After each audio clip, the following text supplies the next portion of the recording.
Good morning, Paras. How are you? Good morning, Sean. All good. How are you? Good, thank you. Good to see you again. We're here today to talk about biodiversity, sustainable tourism, and you are the founder of Global Himalayan Expedition.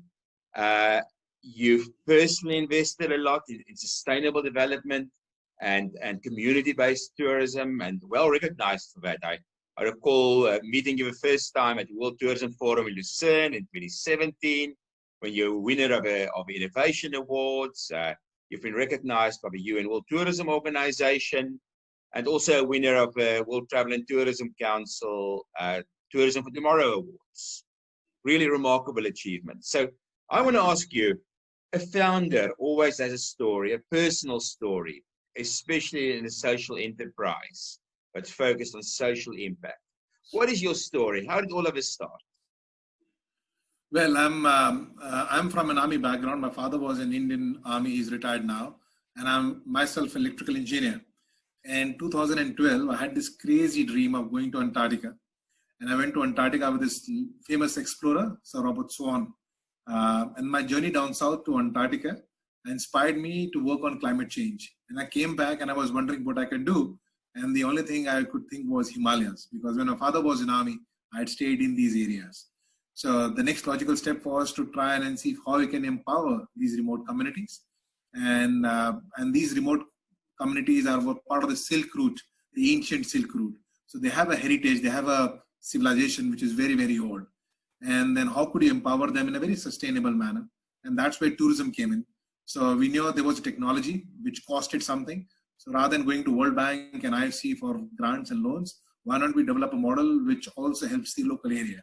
So we started the Global Himalayan Expedition in 2030 with the sole aim of leveraging tourism and technology to empower these local communities in the Himalayas currently and get them on the world map so that it becomes the future sustainable destinations for the travelers.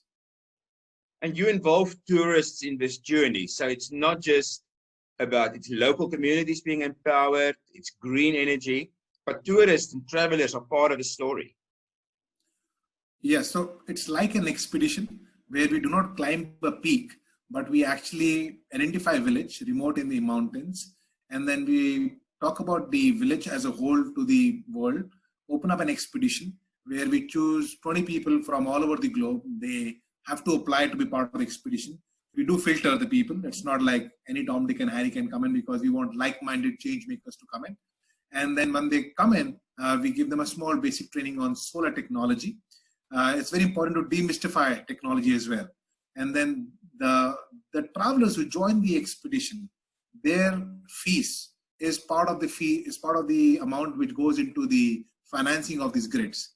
So that the travelers finance these microgrids, solar microgrids, which eventually electrify a village. So the travelers come along with the products which we purchase for them, and together we all in just a couple of days electrify a village. So for a traveler, he sees Himalayas, he sees Buddhism, he sees the culture and the heritage, and also goes back with a life-changing experience of doing a true tangible impact on the community by transforming them from darkness to light.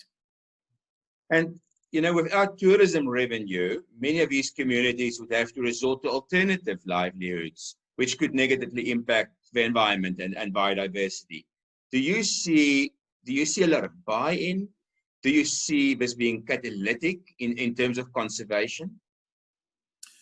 So all these areas where we work in the mountains are protected areas. And definitely there is a policy which is local policy. It's not done by the government, but these old civilizations, they already know that from where to drink water, even the sewage system is such that the human waste is used as a manure in the fields. And they respect the wildlife. So instead of killing the snow leopard, they know the snow leopard can actually become as a mean for more tourism to come in. So they control the amount of tourists coming in. They understand the capacity of natural resources, and they definitely keep a cap on the amount of tourism coming in.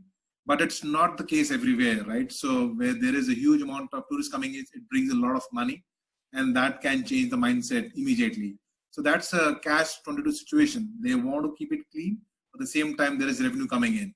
So hence the importance of opening up more new destinations, more villages, connecting them with basic infrastructure, so the tourism can spread out, helps both the wildlife as well as the natural resources in these areas.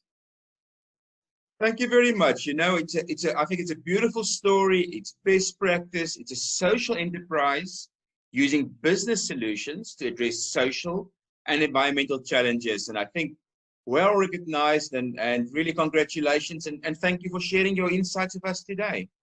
And look forward to seeing you in Lucerne next year. Yes, thank you so much for it. It was a pleasure talking to you. Thank you, Paras.